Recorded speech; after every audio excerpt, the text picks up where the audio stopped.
금주부터 성탄절 이전까지 갈라디아서 말씀을 연속으로 강해하려고 합니다. 사단 마귀가 교회를 공격할 때 언제나 양측 면에서 공격합니다. 좌측에서는 교회를 핍박하고 박해함으로 공격합니다. 하나님을 불순종하고 또 대적하고 악에 치우친 통치자일수록 교회를 핍박한 것이 역사의 증거입니다. 그러나 교회는 어떤 핍박과 박해에도 무너지지 않습니다. 도리어 교회는 더 거룩해졌고 순결해졌고 오히려 믿는 이들은 더 증가했습니다. 우측으로부터의 공격은 복음을 변질시킴으로 교회의 능력을 잃어버리게 하는 전략입니다.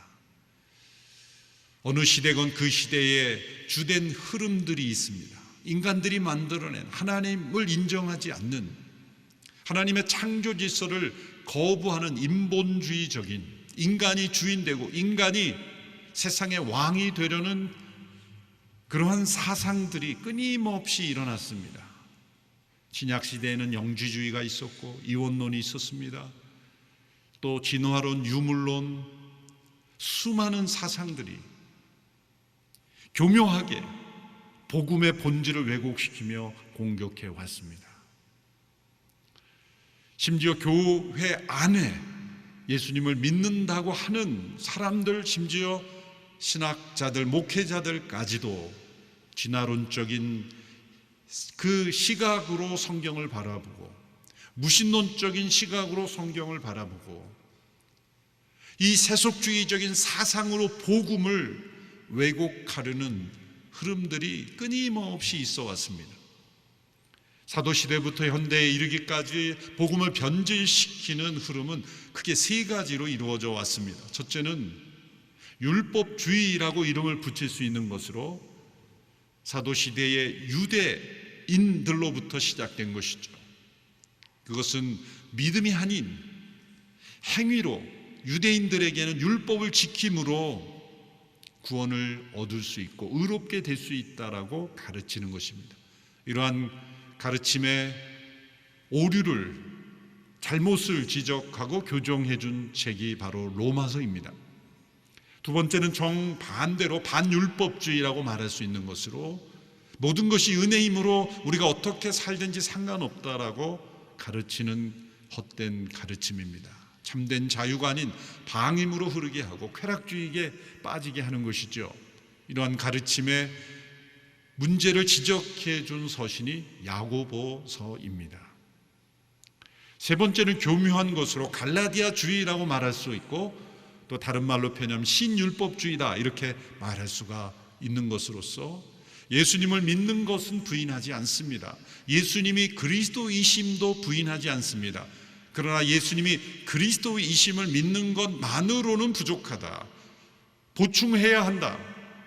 인간의 행위, 노력, 선행으로 예수님을 믿는 믿음을 보충해야 한다라는 사상입니다. 유대인에게는 그것이 율법을 준수하는 것이며 또한 오늘날에 이르기까지 다양한 형태로 이런 신율법주의 혹은 갈라디아 주의는 지속적으로 이루어져 왔습니다. 오늘날에도 신학계 가운데 오직 믿음으로 의롭게 된다는 것을 새롭게 해석해서 행위로 우리의 구원을 완성해야 된다라고 주장하는 분들도 나오기까지 했습니다. 이러한 것을 교정하기 위하여 우리에게 주어진 말씀이 갈라디아서입니다. 그래서 갈라디아서는 오늘 이 시대에 이르기까지 매우 중요한 서신입니다. 마틴 루터는 이 갈라디아서를 매우 사랑했고 그리고 나는 갈라디아서와 결혼했다라고 말하기까지 했습니다. 이 16세기 그 당시의 종교개혁 시대에도 역시 동일한 흐름들이 있었기 때문에 그러니 갈라디아서 주석을 로마서 주석보다 훨씬 더 깊게 저술함으로써 당시의 교회를 일깨웠던 기록이 있습니다. 갈라디아서는 사도 바울이 제1차 전도 여행 때 갈라디아 지역을 여행하면서 세워진 교회들을 교훈하기 위해서 썼습니다. 당시에 갈라디아라는 지역은 매우 넓은 지역입니다. 오늘날로 말하자면 터키라는 나라의 대부분을 갈라디아라고 부르는 나라였습니다. 저 북쪽 흑해 연안부터 지중해 연안까지 매우 넓은, 그리고 남북으로도 꽤 깊은 그러한 영토를 가리키는 지역이었습니다. 그 중에 이 바울이 여행한 지역은 남부 갈라디아, 이 지중해 연안에 있는 로마 제국이 지배하고 있었던 로마 제국의 여러 프라빈스, 이 속주라고 말하는 그런 도시들. 그래서 사도행전 13장 14장에 보면 바울이 바나바와 함께 제1차 전도 여행을 떠나서 이고니온, 루스드라, 더베, 그리고 비시디아에 있는 안디옥 여러 도시들을 전도하며 때로는 표적과 기사가 나타나고 이방인들이 주님께로 돌아오는 그런 역사가 나타나는 행적을 사도행전을 통해 볼 수가 있습니다. 그리고 나서 다시 안디옥으로 돌아왔죠. 여기서 말한 안디옥은 수리아 안디옥, 우리가 지난주에 살펴본 이제 예루살렘 교회 성도들이 흩어져 이방인에게도 복음을 전해서 최초로 세워진 선교적 교회 안디옥으로 다시 되돌아온 것입니다. 그런데 그 갈라디아 지역에 있는 교회들로부터 소식이 왔습니다. 그들에게 유대로부터 온 유대인 그리스도인들이 예수님을 믿는 것만으로는 구원을 이룰 수 없다. 예수님을 그리스도로 고백하는 것으로는 의롭게 될 수 없고 율법을 지켜야 한다, 보충해야 된다. 예수님을 믿는 믿음과 모세 율법을 지키는 것이 합하여 져서 우리의 구원을 이루는 것이라고 가르치는 사람들이 나타났던 것입니다. 이른바 갈라디아주의, 신율법주의가 태어나게 된 것이죠. 이들은 예수님을 믿는 것 자체를 부정하는 사람들이 아니었습니다. 만일 그랬더라면 갈라디아 교회 성도들이 그렇게 휩쓸려 가지 않았을 겁니다. 오늘 이 시대에도 많은 교회들을 휩쓸고 있는 이 신율법주의, 갈라디아 주의들은 예수님을 부정하지 않습니다. 우리도 예수님 믿는다고 말합니다. 그러나 그것만으로는 부족하다고 말합니다. 그래서 항상 무엇인가를 더 첨가합니다. 유대인들은 율법을 첨가했고, 오늘 이 시대 어떤 사람들은 선행을 첨가하고, 어떤 사람들은 또 다른 사상을 첨가해서 끊임없이 복음을 변질시키는 그러한 흐름들이 존재한 것입니다. 바울은 그 소식을 듣고 갈라디아서를 급한 마음으로 쓸 수밖에 없었습니다. 아마도 안디옥 교회에서 이제 예루살렘 공의회에 참석하기 전, 그러니까 사도행전 14장과 15장 사이 그 언젠가 이 편지를 썼을 것으로 봅니다. 그러므로 비교적 사도 바울이 사역의 초기에 쓰여진 서신입니다. 사실 사도 바울의 서신을 연대순으로 할 때 학자마다 다 의견이 좀 다르긴 합니다. 그러나 중요한 것은 전체적으로 이 전반 분야, 후반 분야 그런 부분에 있어서는 뭐 큰 차이가 없습니다. 갈라디아서는 비교적 초기에 사도 바울이 1차 전도 여행을 마치고 돌아와서 갈라디아 교회에서 생긴 문제를 해결하기 위해 쓴 편지라고 보시면 되겠습니다. 바울이 이 편지를 쓸 때 그의 마음은 매우 격앙된 감정이었습니다. 주체할 수 없을 만큼 매우 분노가 치밀어 올랐습니다. 그래서 이 오늘 1장 서두에 보면 내가 전한 복음 이외의 것을 전하는 자들, 다른 복음을 전하는 이들에게는 저주가 있을 것이라고 2번씩이나 저주를 말합니다. 표면적으로 보면 참 사도 바울은 편협한 사람이네요.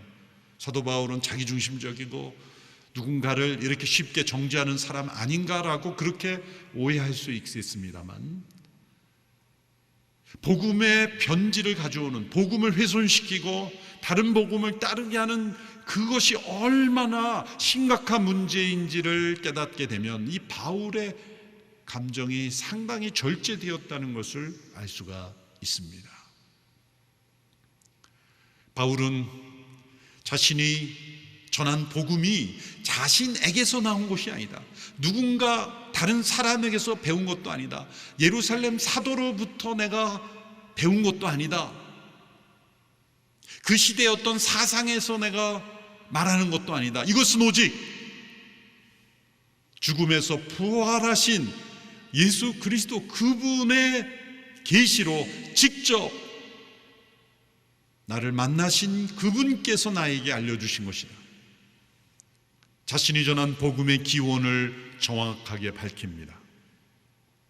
또한 자신이 그 복음을 전하는 사도가 된 것도 내가 하고 싶어서 혹은 누군가 부탁해서 예루살렘 사도들이 권유해서 된 것도 아니다. 이것 또한 하나님의 전적인 부르심이다. 내가 사도가 된 것도 또 내가 전한 복음도 전적으로 이것은 하나님께 속한 것이다. 자신이 전한 복음의 기원을 분명하게 밝힙니다. 그 정도의 확신이 있었다는 거죠. 때로 이 확신이 너무 과한 게 아닌가? 자신이 그렇게 정말 분명하다고 말할 수 있는가? 정말 분명하니까 그런 겁니다. 정말 그리스도께서 살아 계심으로 부활하신 주님께서 그를 만나셔서 그에게 알려주신 복음이기에 그 복음을 전하지 않고 왜곡시키고 복음 외에 다른 것을 복음처럼 첨가하는 것을 그는 견딜 수가 없었던 것입니다. 여러분, 이러한 사도 바울의 분노가 마틴 루터에게서 나타납니다. 마틴 루터가 당시에 로만 캐톨릭의 가르침에 그는 철저히 순종하는 사람이었어요. 그는 선천적으로 이렇게 싸우기를 잘하는 사람이었기 때문에 어떤 선동을 통해 정치적인 선동으로 종교개혁을 일으킨 것이 아닙니다. 그는 학자였습니다. 그는 비텐베르크에서 성경을 가르치는 학자였습니다. 충실한 교수였습니다. 그리고 그는 하나님 앞에 의로운 백성이 되기를 소원하는 경건한 수사였습니다. 그런데 하나님의 놀라우신 섭리로 그가 로마서의 진리를 통해 오직 믿음으로 의롭게 된다라는 이 진리를 말씀을 통해 성령 안에서 분명히 깨달은 직후에 그는 로만 캐톨릭에 저항하지 않을 수 없었습니다. 왜냐하면 1000년 이상 동안 교회를 지배해왔던 로만 캐톨릭의 신학은 다른 복음을 말하고 있는 것이었기 때문입니다. 바울이 전한 복음 이외의 것을 말하는 신학이었기 때문입니다. 오직 믿음으로 의롭게 되는, 오직 하나님의 은혜로 구원받는 것이 아닌 그 무엇을 첨가함으로 복음을 변질시키고 있었기 때문입니다. 그래서 마틴 루터는 95개조 반박문, 교황청에 대한 반박문, 그것은 대개 면죄부에 대한 것이 대부분이었고 상당히 절제된, 정제된 언어로 95개조 반박문을 썼습니다. 그러나 그가 후에 독일 귀족들이나 여러 곳에 자신을 항변하면서 쓴 논문들, 페이퍼들을 보면 교황을 가리켜 악마의 자식이라고, 교황청을 가리켜 악마의 소굴이라고 그러고, 지옥불에 떨어져야 된다고 그러고, 바울이 이들을 저주 얘기한 것은 아주 점잖은 표현이에요. 로마 교황청의 심각한 부패와 신학적인 오염에 대하여, 복음을 변질시킨 것에 대하여 그는 저항할 수밖에 없었던 겁니다. 우리 개신교를 가리켜 프로테스탄트, 저항자들이라고 했지 않습니까? 무엇을 저항하는 것입니까? 어떤 당시의 권력에 대한 저항이 아닙니다. 복음 이외의 것을 전하는 것에 대한 저항, 다른 복음에 대한 저항, 이것이 마틴 루터의 마음에 불타올랐던 것입니다. 그럼 어찌 한 사람의 힘으로 그것을 이길 수 있겠습니까? 그러나 하나님의 진리에는 하나님께서 함께 하세요. 진리편에 서는 자는 하나님께서 함께 하시는 거예요. 내주는 강한 성이요, 그 찬양의 가사는 마틴 루터의 신앙 고백이죠. 진리는 살아서 영원히 역사한다는 그 믿음, 하나님께서 하나님의 진리편에 서는 자를 붙들어 주심으로 마틴 루터에게 시작된 그 저항의 불꽃이 유럽 전역에 불타올랐다는 것입니다. 바로 1장에서 사도 바울이 다른 복음을 전하는 자들, 복음 위의 것을 전하는 자들에게 저주를 말했던 것 같은 그 심령이 루터에게 있었던 것이에요. 1000년 이상 동안 교회를 지배했던 것은 다른 복음이었습니다. 하나님의 은혜를 말하지만 은혜를 가리우는 것이었습니다. 믿음을 말하지만 믿음 외에 인간의 행위와 선행을 강조하는 것입니다. 이러한 신학적인 토대 위에서 면죄부가 극을 달했던 거죠. 악한 열매의 극이 인간의 죄를 돈으로 사해 줄 수 있다고 말하는 것이 면죄부였습니다. 요한 테칠이라는 사제는 헌금함에 동전이 땡그랑하고 떨어지는 순간 연옥에서 지옥에 떨어질 사람이 천국으로 들어가게 된다라고 설교하기까지 했어요. 마틴 루터는 저항했습니다. 그것은 복음이 아니다. 그런 면죄부를 팔아서 만든 돈으로 십자군의 비용을 대고 그리고 로마 교황청을 화려하게 만드는 재정으로 삼았던 것. 그래서 그는 오직 성경, 가톨릭이 성경을 무시합니까? 아니죠. 성경 외에 교회의 해석, 교황의 해석이 성경의 권위보다 더 위에 있었던 시대. 오직 은혜가 아닌 은혜가 있지만 인간의 공로와 선행이 인간의 의를 완성한다고 가르쳤던 오염된 복음. 믿음을 말하지만 오직 믿음이 아닌 인간의 행위를 강조하고 더해져야 한다라는 그런 시대였던 거예요. 도표로 간략하게 요약을 하면 이렇게 되는 거죠. 로만 가톨릭은 오직 믿음이 아닌 믿음 플러스 행위로 인간이 의롭게 된, 칭의, 의롭게 여김을 받게 된다는 거예요.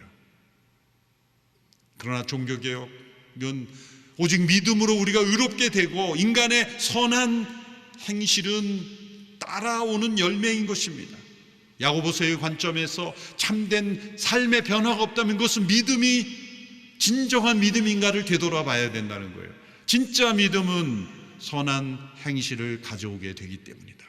믿음의 행위를 더하여 의롭게 되는 것이 아니라 선한 행실은 믿음으로 의롭게 된 자들에게서 나타나는 열매라는 거죠. 이 행위를 어디에 넣는가가 중요한 역사의 분기점이 되는 것입니다.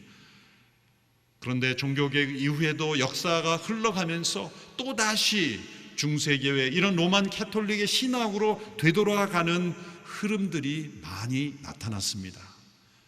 교회사적으로 이것을 다 설명하면 그것만 설명하다가 끝내야 되겠지만 너무나 많은 흐름들이 오늘 이 시대까지 이르게 되었어요.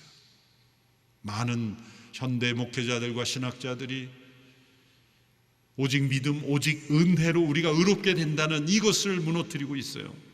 그러므로 교회 안에서 우리가 예수 그리스도의 십자가의 죽음으로 우리가 값없이 의롭다 함을 받는다는 이 너무나 중요한 복음의 진리를 아무것도 아닌 것처럼 그저 그것은 인포메이션이에요. 정보예요. 교리적 지식이에요. 내 신앙생활하고는 아무 상관이 없는 죽은 사상처럼 여기는, 실제 신앙생활은 다른 원리에 의해서 세속적인 가치관과 어떠한 세계관과 자기의 철학에 따라 움직이는 그런 모습들이 많이 등장해요. 복음이 유대인에게서 이방인에게 전해질 때 가장 큰 걸림돌은 바로 율법에 익숙한 유대인들의 문제였어요. 그들은 예수님을 믿는 것만으로는 부족하다, 율법도 함께 지켜야 된다라고 주장함으로 복음을 변질시켰죠. 오늘 이 시대에는 복음이 수많은 민족에게 전해질 때마다 다른 복음 위의 것을 강조했죠. 중세 시대에는, 루터 시대에는 바로 그러한 모습들이 로마 교황청에 의해서 이루어졌고 그 위의 교회 역사를 통해 우리 한민족에 이르렀을 때 겉으로 볼 때는 예수님을 믿지만 속으로는 여전히 유교를 믿고 있었고 주자학을 믿고 있었고, 초기에 우리나라의 예배당 형태를 보면 남녀를 완전히 구분해서 기역자 교회 또 있었죠. 그래서 남녀 질서의 부동석이라는 그 유교에 의해서 서로 남자와 여자는 한 공간에 있을 수 없도록 그렇게 공간을 분리해서 한다든지, 교회 내에 여전히 신분이 존재해서 양반과 그리고 종들이 존재한다든지, 교회는 끊임없이 그것과 싸워야만 했습니다. 인도의 복음을 전하는 선교사들이 가장 힘들어하는 것은 이 카스트 제도, 중요한 4개의 신분으로 사람을 완전히 차별하여 구별하는 인도에서 그 신분이 낮은, 때로는 언터처블, 함께 할 수 없는 그 계층에 있는 사람들이 교회를 나오면 상위층에 있는 브라만이라든지 이런 계급의 사람들이 저 사람들 나오면 나는 교회 안 나온다고 말하는 거예요. 때로는 같은 신분에 있는 사람들끼리 교회를 형성하고, 아무리 복음 안에서 모든 것이 다 깨어졌다고 말해도 그것이 깨어지지 않고 여전히 존재하는, 그 선교학적으로 가장 큰 이슈죠. 그런 문제를 어떻게 할 것인가. 놀랍게도 우리 한민족은 복음이 전해왔을 때 그런 유교 사상과 이런 신분, 여러 가지 구습들이 있을 때 복음이 하나씩 그것을 깨트리기 시작했어요. 조덕삼 장로님이란 분은 자신의 말을 끄는 마부죠, 이자익이라는 그 청년을 그 당시 신분사회에서 주인과 종의 관계였는데 교회 안에서 함께 예수님 믿고 신앙생활을 했던 거예요. 장로 투표를 하는데 이자익 종이 장로로 대표된 거예요. 그 당시에는 모두가 충격이었어요. 그런데 조덕삼 주인은 그를 장로님으로 모시고 섬기며 그렇게 신분을 뛰어넘어서 그 이자익 장로님을 신학을 공부시켜서 나중에 그 교회 담임 목사로 모시고, 물론 그 조덕삼 장로님 나중에 그 교회의 장로가 됐지만 담임 목사님과 장로로 함께 만나서 자신의 신분이 종이었던 그 청년을 담임 목사로 모시고 함께 신앙생활을 하였다는 것, 그것은 인도가 뚫지 못한, 인도의 견고한 이 신분제가 뚫지 못한 것을 우리 대한민국은, 이 한민족은 복음이 뚫었던 거예요. 그래서 우리나라에는 어느 나라에도 이런 신분 철폐가 빨리 된 겁니다. 복음이 이 나라에 들어오지 않았더라면 우리나라는 인도나 다른 나라처럼 여전히 신분이나 이런 차별, 수많은 남녀차별, 신분차별, 다양한 형태가 존재했어요. 만일 유교와 주자학이 우리나라의 세계관을 지배하는 그러한 영향력이 있었다면 아직도 우리나라는 수많은 차별이 존재했을 거예요. 복음이 들어와서 이 모든 것을 깨트렸던 거예요.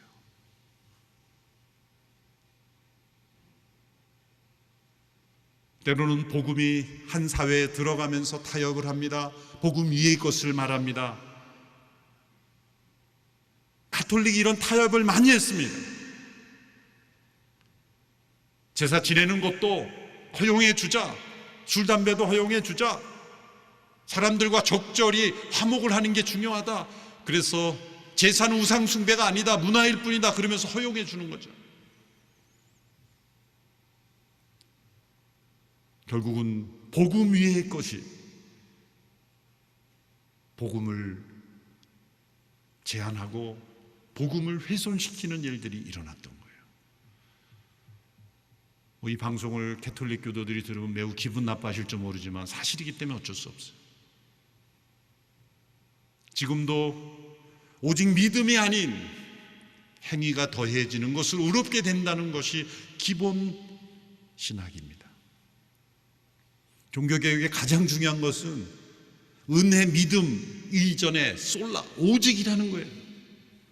사도 바울이 지금 갈라디아 교회에 들어온 이 거짓 교사들에 의하여 흥분하는 이유는 오직이 아니라고 가르쳤기 때문이에요. 모세의 율법도 더해야 된다, 갈라디아서 전체를 통해서 이것을 강조하고 있어요. 전체를 관통하는 주제 말씀 5장 1절의 말씀이 되겠죠. 5장 1절의 말씀을 우리 같이 한번 읽어보겠습니다. 시작. 그리스도께서 우리를 해방시켜 주신 것은 자유를 누리게 하기 위함입니다. 그러므로 굳건히 서서 다시는 종의 멍에를 매지 마십시오. 복음은 반드시 우리를 자유케 합니다. 그러나 복음이 아닌 것은 우리를 종으로 얽매이게 됩니다.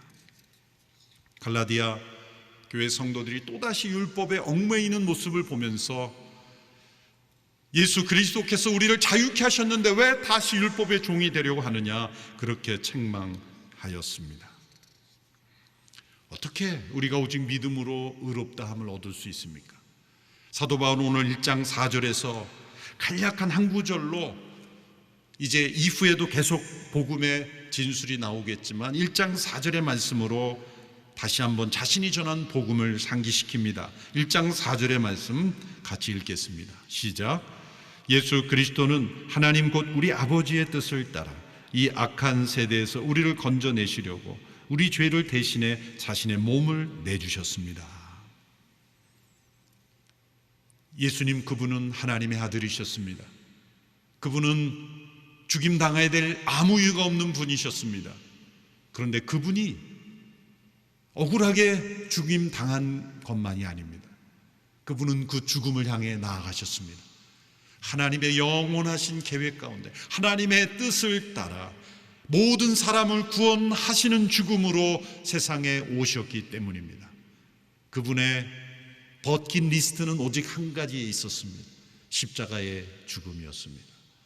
하나님의 아들이신 그분이 이 세상에 오셔서 십자가의 죽음을 죽으셔야만 하는 이유는 무엇입니까? 인간의 모든 죄를 씻을 수 있는 다른 길은 없기 때문입니다. 인간 자신이 만들어낸 어떤 사상, 철학, 교육, 문화, 교양, 법과 제도, 그 어떤 것도 인간 안에 있는 죄를 제거할 수 없기 때문입니다. 하나님의 아들이신 예수, 그분이 십자가에 죽으셔야만, 그분의 죽음이야만 우리의 죄를 씻을 수 있는 유일한 길이었기 때문에 하나님의 뜻을 따라 자신의 생명을 십자가에 내어주신 것입니다. 그분의 죽음은 우리의 모든 죄를 용서하시는 죽음이에요. 거기에서 더 나아가 우리를 의롭게 하시는 죽음입니다. 왜냐하면 그분은 죽음에서 다시 살아나셨기 때문입니다. 이런 복음의 진리를 로마서의 시각으로 한 단어로, 핵심적인 단어로 이해한다면 전가라는 단어를 기억하시면 됩니다. imputation.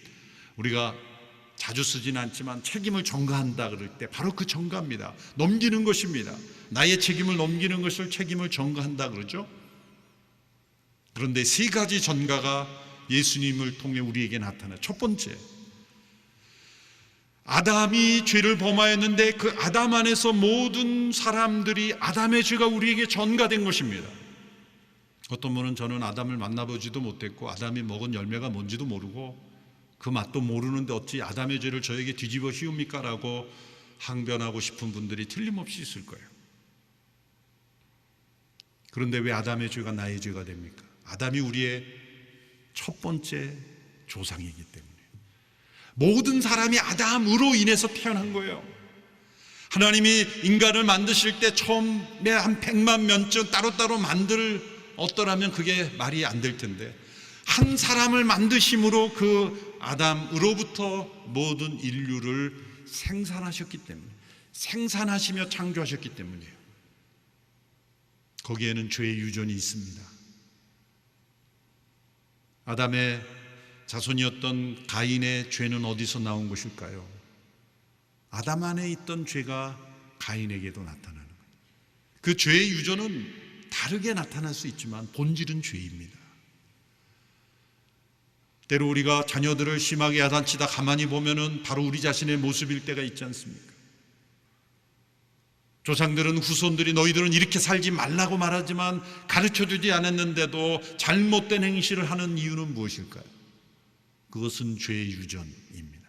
아담의 죄가 우리 모두에게 전가되었기에 우리 모두에게는 아담 안에서 죄인된 상태로 되는 것입니다. 태어날 때부터 우리는 죄인으로 태어납니다.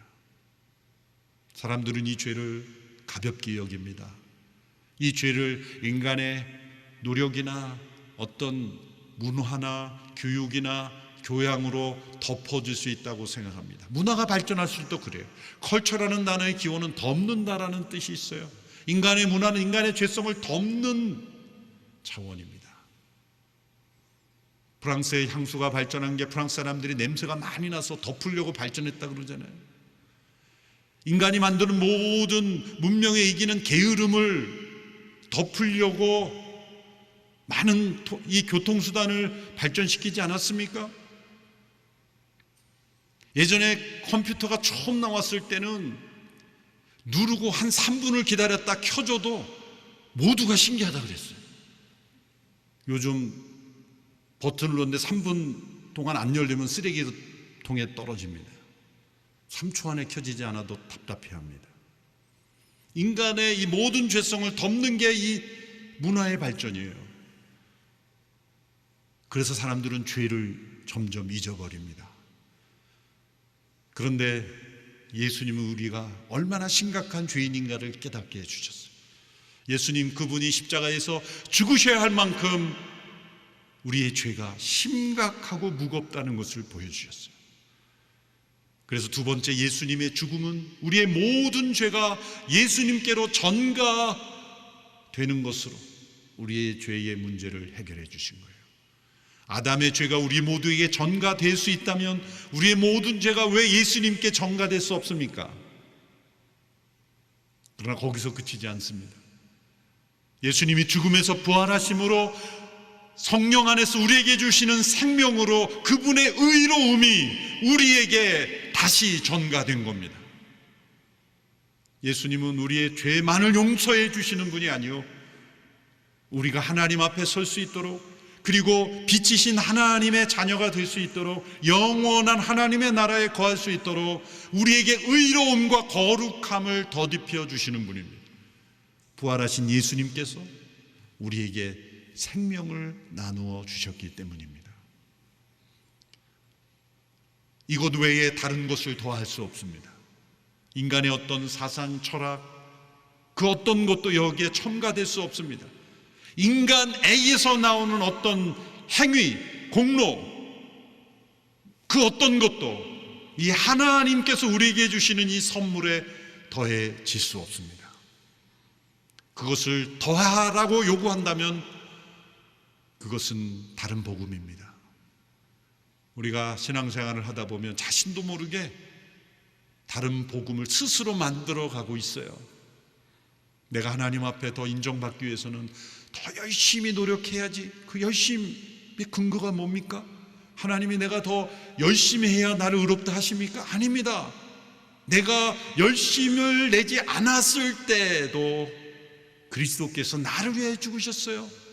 내가 더 착한 사람이 되면 하나님이 나를 인정하십니까? 아닙니다. 내가 아직 죄인 되었을 때, 하나님을 찾지도 않았을 때, 내가 하나님의 원수 되었을 때 하나님께서 그 아들을 내어주셨어요.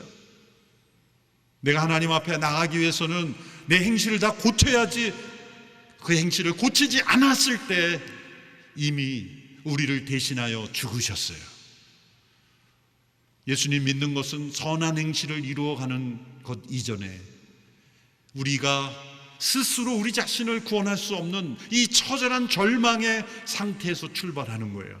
우리에게 만일 선한 행실이 나온다면 그것은 값없이 우리를 의롭다 하시고 우리의 죄를 예수님께 전가하시고 예수님의 의를 우리에게 전가하시는 하나님의 은혜에 대한 감사로 변화되는 행실일 뿐이에요.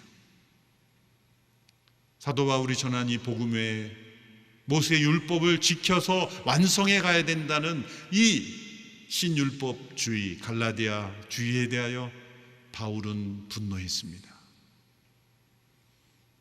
내가 이상히 여길 수밖에 없다, 놀라지 않을 수밖에 없다, 저주가 있을지어다. 세상의 모든 종교들은 한마디로 이렇게 말합니다. 무엇인가를 하라. 그러나 예수님은 말씀하셨습니다. 다 이루었다. 다 이루었다. 다 다 지불되었다. 너희의 죄값이 다 처리되었고 너희에게 필요한 모든 의로움이 성령 안에서 너희에게 주어져 있다. 이것이 아무런 대가를 요구하지 않게 사람들은 믿으려고 하지 않습니다. 사람들은 자신이 무엇인가 대가를 지불한 것을 믿으려고 해요. 내가 아무런 노력도 하지 않았는데 정말 이것이 가능합니까? 설마요. 믿을 수 없습니다. 라고 거부하는 것입니다. 그러나 세상에 정말 가치 있는 것들을 한번 보세요. 다 거저주는 겁니다. 여러분, 세상에 가장 깨끗한 물, 저 산속 깊숙한 곳에 깨끗한 물은 공짜입니다. 가장 맑은 공기도 공짜입니다. 어떤 분이 그러더라고요. 코로나 치료받으면서 이 산소로 하는데 그 산소를 공급하는 기기가 그렇게 비싼 치료를 받고 내가 그렇게 비싼 공기를 공짜로 그렇게 마시고 다녔다는 걸 처음 알았다고. 하나님께서 우리에게 주신 진짜 은혜는 다 거저 주시는 겁니다. 그러므로 영원한 생명도 우리에게 거저 주시는 그 하나님의 은혜, 그 은혜는 오직 믿음으로 받아야 은혜가 은혜 되는 거예요. 하나님의 은혜가 은혜 되려면 오직 믿음으로만 받아들여야 되는데 우리의 모든 것, 어떤 것을 가미하면 하나님의 은혜가 안 되는 거예요. 은혜를 가로막는 거예요. 나의 의로 만들어 버리는 거예요. 이제 갈라디아서를 함께 살펴보면서 우리 안에 복음 위의 것이 무엇인지를 분석해내고 분별해내고 그것을 끊어내는 그런 이 기간이 될 수 있게 되기를 바랍니다. 기도하겠습니다. 하나님 아버지, 예수 그리스도의 죽음과 부활로 우리를 죄로부터 자유케 하시고 약한 세대에서 우리를 자유케 하시니 감사합니다. 복음이 주는 이 자유를 잃어버리는 저희들이 되지 않게 하시고 복음이 아닌 이 세대의 사상과 철학과 하나님 없는 인본주의에 사로잡힌 신앙이 되지 아니하도록 다시 한번 이 복음을 분명히 깨닫게 하여 주시옵소서. 예수님의 이름으로 기도하옵나이다.